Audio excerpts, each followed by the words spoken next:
자, 이 그림은 뭐냐? 이런 거죠. 개발적 발전이 이루어지기 위해서는 가장 중요한 게 주민들, 그 지역에 살고 있는 사람들의 각성입니다. 뭔가. 그래서 예를 들면 어떤 문제가 발생했어요. 근데 어떤 지역은 그 문제가 발생해도 문제가 발생했는지 안 했는지도 인식하지 못하고 그냥 지나가는 거예요. 그런데 개발적 발전이 이루어지기 위해서는 그 문제가 뭐냐? 지금 발대에 불이 탄다! 라고 하는 걸 사람들이 아이고 뜨겁다! 라고 하는 것을 인식하고 그것을 해결하기 위해서 어떻게 할 건가라고 하는 방향을 설정하는 출발이 됩니다. 그래서 내발 주민들의 각성, 내발성을 어떻게 자극할 것인가가 가장 중요합니다. 그래서 지역의 리더가 주민들로 하여금 지금 우리가 위기에 처했습니다 라고 하는 것을 인식케 하는 것이 굉장히 중요합니다. 이 인식케 하는 것을 우리는 뭐냐, 어떤 사람은 위기의 연출이다 이런 얘기죠. 좀 다른, 좀 적절하지 않은 예 중에 하나인데, 예를 들면은 우리가 여러분 기억납니까? 저기 1980년도에 뭐 했습니까? 몇 살이었죠? 계산 안 할 테니까 지금 무슨 얘기를 5공화국 때 무슨 일이 있었냐면 전두환 시절에 이렇게 북한에서 금강산 산댐을 막아서 그걸 일시에 터뜨려버리면 서울이 수몰될 거니까 우리가 그걸 대응을 하려면 뭘 막아야 돼? 우리도 평화의 댐을 막아야 된다. 그런데 평화의 댐을 막으려니까 돈도 없고 하니까 이 사람들이 뭐라고 하냐, 우리나라를 지키려니까 국민들이 다 같이 뭘 하자? 헌금을 해갖고 평화의 댐을 사람들이 막 헌금 막 애들이 저기 돼지저금통 갖고 그렇게 간 거 아니에요? 뭔 얘기냐?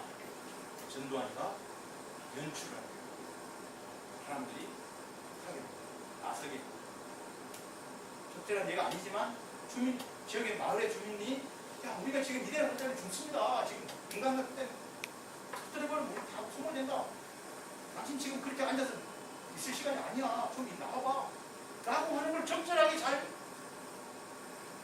환기시키는 게 굉장히, 그래서 위기를 연출하는 거예요. 그래서 어떻게 해보자 라고 하는 사람을 모으게 하고, 그다음에 그걸 하기 위한 조직 체계를 만들고, 그래서 그 문제를 해결하기 위한 노력을 하고, 그래서 위기를 극복하고, 근데 위기를 극복하고 이제 그다음부터는 문제가 없느냐? 아니에요. 또 새로운 문제가 나오는 거예요. 또 그 새로운 문제가 나오면 그 새로운 문제에 대하고 하는 이런 일련의 연속적인 과정, 이게 뭐냐? 개발적 발전의 논리라고 하는 거예요. 제일 중요한 건 뭐냐? 이게 주민들 각성이에요. 주민들이 지금 우리가 이대로는 안 되겠다라고 하는 이런 생각들을 했는데, 그럼 우리 이런 얘기를 우리 농촌에 가져와 보면 우리 농촌에 살고 있는 사람들이 이런 생각을 해서 뭔가 떨쳐 일어나야 된다라는 얘기입니다. 근데 아까 얘기한 것처럼 현실은 아니 그냥 나는 이대로 살래, 이런 사람들이 너무 많은 거예요. 자, 이게 현실적 과제, 이런 거 신내발적 발전 전략 이런 얘기. 이거는 이제 아까 얘기한 그런 전통적인 내발적 발전 전략에 대해서 이런 이제 비판을 하면서 보완을 좀 하는, 큰 논리는 똑같은 건데 좀 보완을 하는 겁니다. 그래서 호보라는 사람은 내발적 발전을 좀 수정하는데, 이 사람이 이제 이런 얘기를 하는 거죠. 지역의 자조 능력을 기본으로 하면서 외부와의 연대, 외부 자원을 적극적으로 활용하자.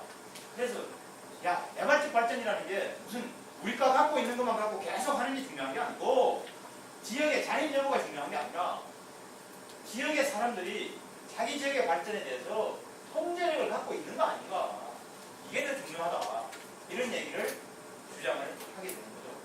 그러면서 이제 이런 얘기들이 유럽 같은 경우에 이렇게 나옵니다. 무슨 얘기냐면은, 아니 내발적 발전 전략이라고 하는 게 지역을 발전시키는 그런 하나의 조건일지는 모르지만 그것만 갖고는 충분 조건이 될 수 없다 라는 얘기를 하는 거죠.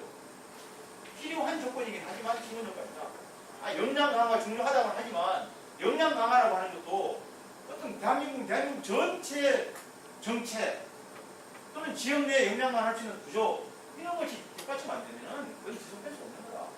그래서 낙후지역을 또는 낙후지역 농촌이라는 농촌을 발전시키기 위해서는 어느 정도의 시간이 필요하고 또 외부로부터의 적절한 지원이 필요하다. 우리 것만 갖고 하다가는 우리 것 가진 것 자체가 없는데 뭐 되냐. 그러면서 또 하나는 이제 지금과 같은 그런 세계체제 하에서 지역이라고 하는 게 독립적인 단위로 존재하는 게 아니고 외부와의 관계 속에 존재하기 때문에 외부 환경에 대한 대응, 이런 게 중요하다. 이런 걸 같이 봐야 된다. 그래야 그 낙후지역이든 농촌이든 발전이 가능한 거다. 그래서 너무 내적인 조건만 강조하는 것은 그렇지 않다. 이런 주장을 하게 된다. 큰 원리는 같은 얘기인데 변화된 현실에 따라서. 그래서 보니까 결국은 이 신내발적 발전 전략, 지금 우리 농촌은 이렇게 갈 수밖에 없는 거예요. 이렇게 하기 위해서는 결국은 지역이 적절한 자원이 있어야 되고 그 자원을 어떻게 활용할 것인가와 관련된 파트너십 구축, 이게 대단히 필요하다.